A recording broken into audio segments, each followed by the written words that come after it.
Assalamualaikum warahmatullahi wabarakatuh. Yang terhormat dosen pengampu mata kuliah Manajemen Laboratorium Putri Rahardian Diah Kusumawati MPD. Kami di sini dari kelompok 5 akan mau memaparkan hasil dari makalah kami yang berjudul Cara Penggunaan dan Perawatan Peralatan di Laboratorium Fisika dan Astronomi. Kelompok kami beranggota Sidki Nur Abdi Hidayat dengan NIM 105, Ahmad Rozak dengan NIM 179, Afrida Handayani dengan NIM 070, Sela Nafila dengan NIM 075, dan Sabrina Sekar Ayunda dengan NIM 176. Langsung saja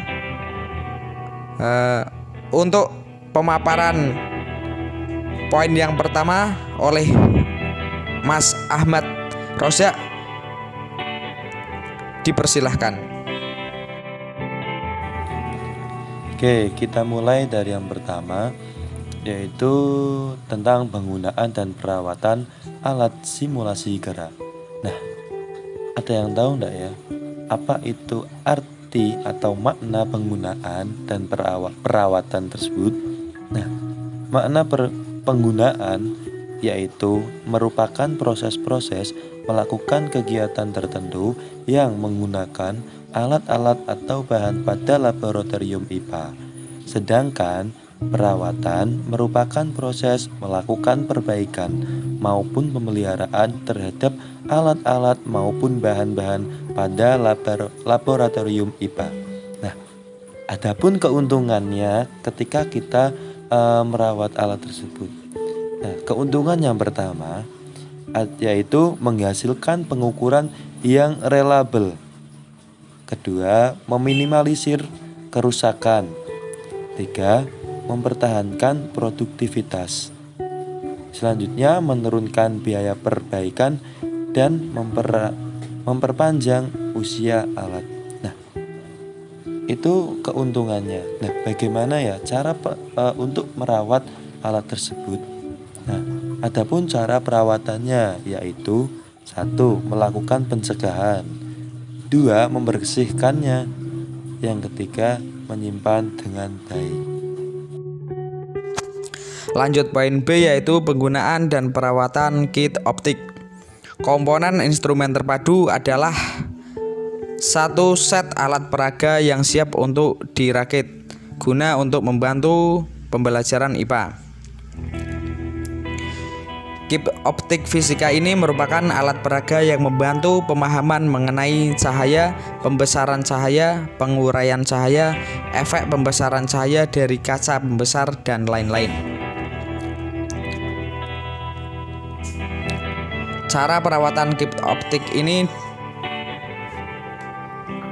dibedakan menjadi 2, yaitu perawatan terencana dan perawatan tidak terencana.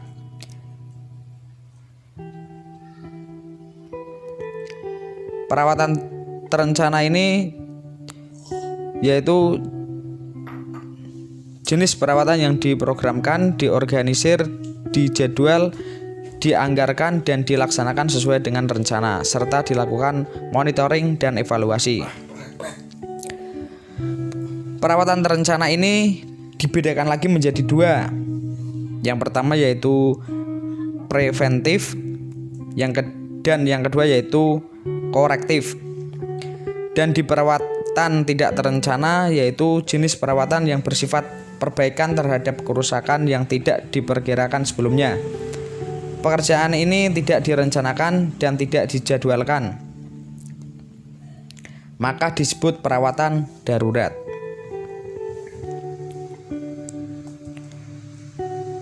Cara penggunaan kit optik yang pertama yaitu melakukan pencegahan, misalnya dengan memberi peringatan melalui gambar atau tulisan, peraturan, tata tertib bagi pengguna alat kit optik ini. Yang kedua yaitu menyimpan.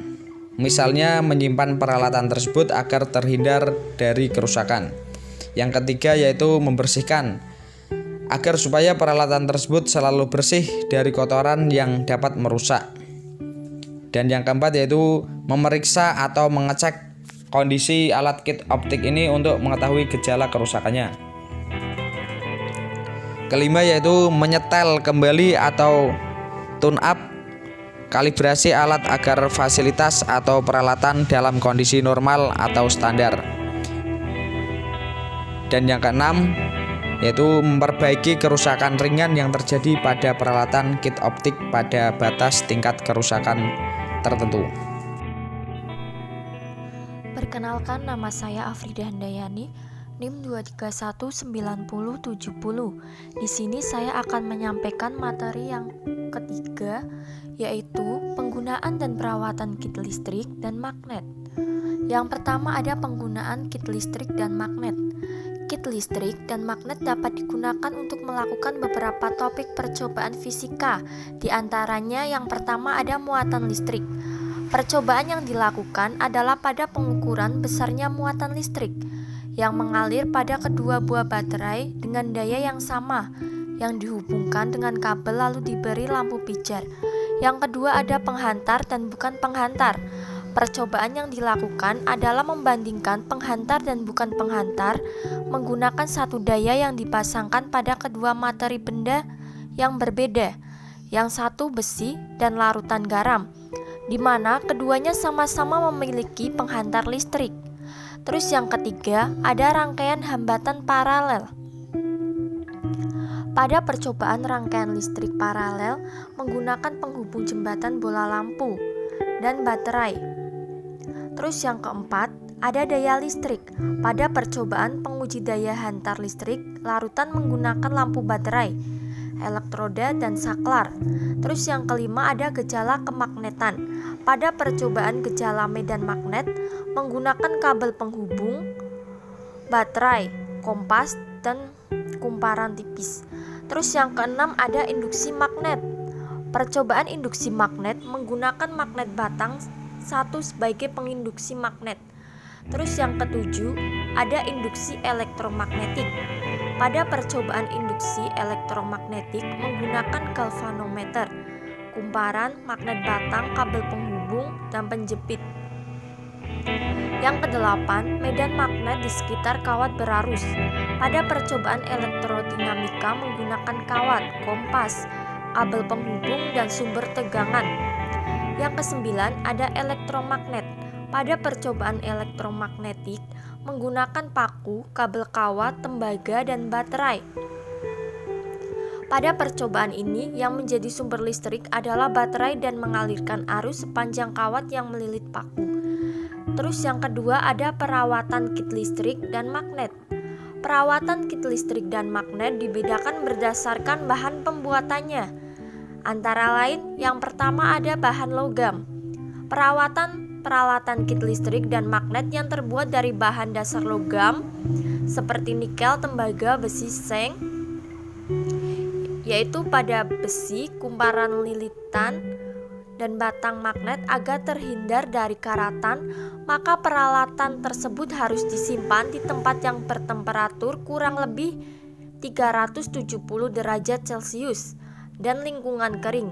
Jika perlu, gunakan bahan silikon sebagai penyerap air. Sebelum peralatan disimpan, harus terbebas dari debu, kotoran, ataupun air yang melekat. Kemudian diolesi dengan minyak, oli, atau parafin cair. Yang kedua ada bahan logam atau alat elektronika. Perawatan peralatan kit listrik dan magnet yang terbuat dari bahan dasar logam pada alat elektronik, yaitu benda ini memiliki sifat sensitif terhadap goncangan, sensitif terhadap medan magnet, tidak tahan terhadap suhu di atas 25 derajat Celcius, tidak tahan terhadap udara lembab, dan tidak tahan terhadap debu dan kotoran. Berdasarkan sifat-sifatnya, maka peralatan elektronika tersebut harus dihindari dari goncangan dan medan magnetik agar sensitivitas peralatan dapat terjaga. Selain itu, penggunaan peralatan elektronika harus berada dalam ruangan yang bertemperatur sekitar 18 derajat Celcius sampai 25 derajat Celcius. Setelah menggunakannya, peralatan harus dibersihkan dan diletakkan di tempat yang kering. Yang ketiga ada bahan plastik atau karet. Perawatan peralatan kit listrik dan magnet yang terbuat dari bahan dasar plastik seperti kabel. Bahan ini bersifat elastis dan tidak tahan terhadap panas karena dapat mengganggu elastisitas karet. Menghindari kerusakan pada peralatan berbahan plastik atau karet dilakukan dengan cara peralatan dibersihkan dari berbagai kotoran dan disimpan pada tempat yang bertemperatur sedang. Selanjutnya ada penggunaan dan perawatan alat ukur. Alat ukur yang pertama ada jangka sorong. Cara penggunaannya yaitu tutup rapat rahang tetap dan rahang geser. Pastikan agar kedudukan skala berada di 0. Letakkan benda tepatnya di tengah tempat ukur agar skala tidak berubah-ubah. Setelah terkunci, lepaskan benda dari pengukur jangka sorong. Cara merawatnya, gerakan rahang ukur gerak harus dapat meluncur dengan kelicinan gesekan tertentu. Sebaiknya jangan mengukur benda ukur dengan hanya di bagian ujung dari kedua rahang, tetapi sebisa mungkin masuk ke dalam. Harus dipastikan bahwa posisi 0 dari skala ukur. Pada waktu melakukan penekanan kedua rahang ukur pada benda ukur harus diperhatikan gaya penekanannya. Yang kedua ada voltmeter. Cara penggunaannya, sebelum memakai voltmeter, pastikan terlebih dahulu voltmeter dalam keadaan baik. Atur skrup pengatur jarum penunjuk. Atur saklar pemilih pada posisi skala tegangan yang akan kita ukur. Pasangkan voltmeter pada komponen yang akan diukur. Baca berapa nilai yang ditunjukkan oleh jarum penunjuk. Setelah pembacaan selesai, kita dapat menempatkan probe ke saklar pemilih dengan batasan tegangan maksimum. Cara perawatannya, sebelum digunakan voltmeter perlu diperhatikan penempatannya. Pemilihan voltmeter sesuai dengan tingkat presisinya. Pemasangan voltmeter dalam pengukuran dipasang secara paralel. Kumparan dalam alat haruslah mempunyai tahanan tinggi serta mengatur besar kecilnya hambatan masukan agar diketahui kesalahan pembebanan. Kemudian ada alat ukur termometer. Cara penggunaannya dapat digunakan pada dubur, pada mulut, pada ketiak, dan telinga. Cara perawatannya, jangan gunakan air untuk membersihkan termometer. Bersihkan dengan kain bersih. Jika menggunakan alkohol, pastikan tidak terkena indikator. Untuk noda membandel, gunakan kain yang telah direndam dengan deterjen. Jangan gunakan thinner, bensin, dan pelarut lainnya. Jangan gunakan alkohol untuk waktu yang lama. Jangan gunakan ultrasonic washer. Kemudian ada stopwatch. Cara penggunaannya yaitu stopwatch dipastikan pertama stopwatch memiliki nilai 0. Bila belum tegak keras, stopwatch jarum angka start button lalu atur hingga nilai pengukuran 0. Untuk stopwatch digital hanya reset ulang. Untuk memulai pengukuran, klik start button. Jika menghentikan pengukuran, klik stop button. Hitung terlebih dahulu hasil pengukuran. Jika telah digunakan reset, simpan di tempat kembali ke wadahnya. Cara perawatannya, biarkan waktu terus bergulir hingga stopwatch berhenti dengan sendirinya. Berfungsi untuk meminimalisir kerusakan pada pegas yang berada dalam stopwatch agar tidak tegang. Kemudian ada alat ukur neraca. Cara penggunaannya yaitu alat ukur neraca ada dua. Pertama, neraca Aarhus. Dikalibrasi terlebih dahulu dengan memutar skrup yang ada di samping piringan. Letakkan benda yang akan diukur. Menggeser skala yang dimulai dari skala besar. Jika pada kedua garis sudah seimbang, maka baru bisa membaca hasil. Menggunakan neraca analitik. Posisi neraca 0, simpan sesuatu zat yang akan ditimbang di atas timbangan. Baca nilai yang terlihat pada monitor. Setelah selesai jangan lupa dinolkan. Cara penggunaan neraca bekas. Benda yang akan diukur ditempatkan pada tempat penyimpanan beban. Selanjutnya geser beban pemberat sehingga di sepanjang batang skala sampai ujung. Cara perawatannya harus diletakkan dengan sekecil mungkin merambat getaran. Tidak boleh longgar, sebaiknya meja beton. Harus sekuat mungkin tahan benturan dan getaran. Harus dijaga maksimal mungkin untuk menghindari drip suhu. Jangan menimbang dekat radiator dan alat lainnya. Hindari dari cahaya langsung terpaan sinar matahari. Jangan pernah menimbang dari peralatan berkipas. Hindarkan menimbang di samping pintu ruangan. Mistar atau penggaris. Cara penggunaannya yaitu yang pertama, menempatkan skala 0 pada penggaris yang sejajar dengan salah satu ujung benda.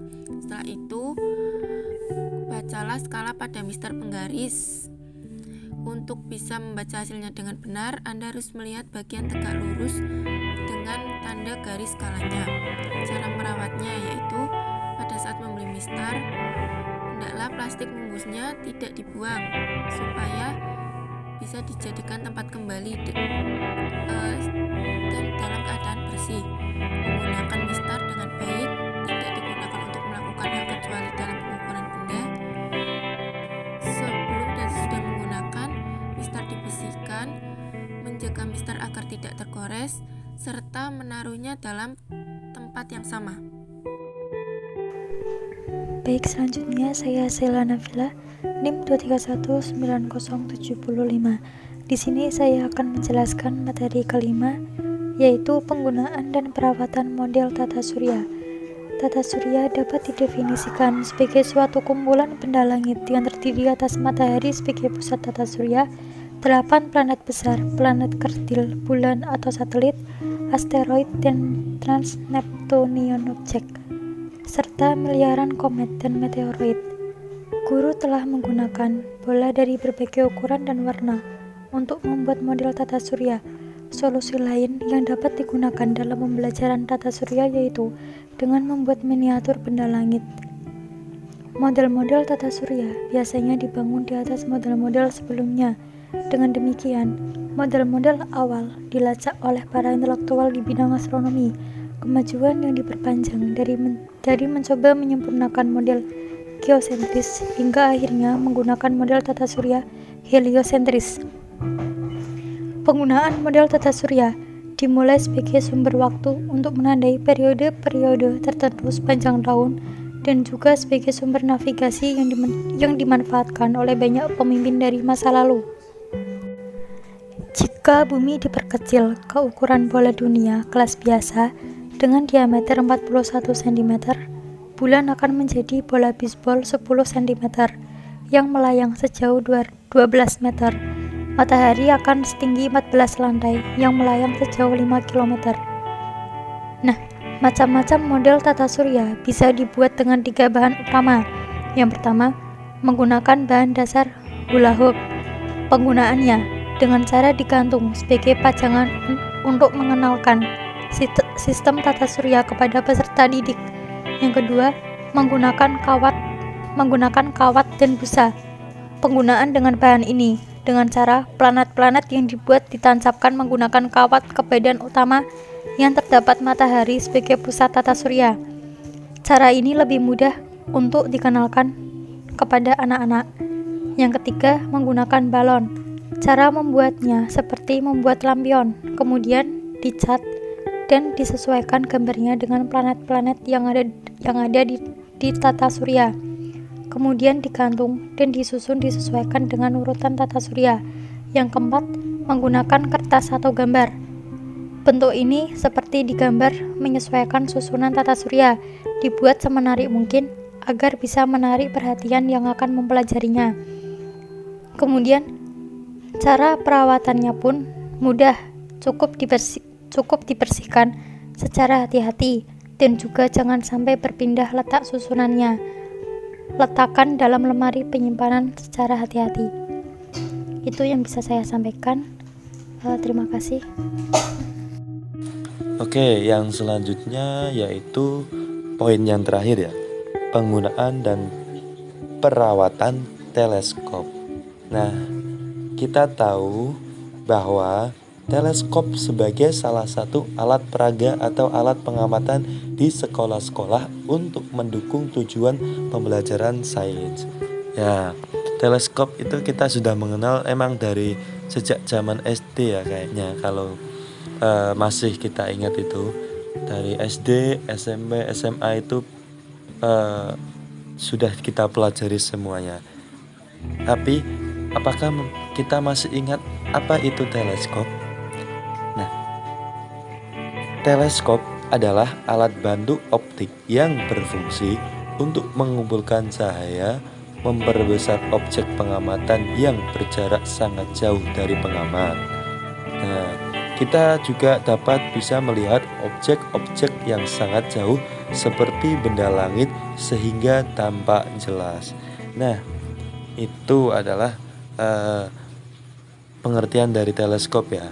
Mungkin kita sudah mempelajarinya dan ini hanya sedikit mengulas kembali dari pelajaran masa lalu. Oke, mungkin itu saja pemaparan dari materi kelompok kami.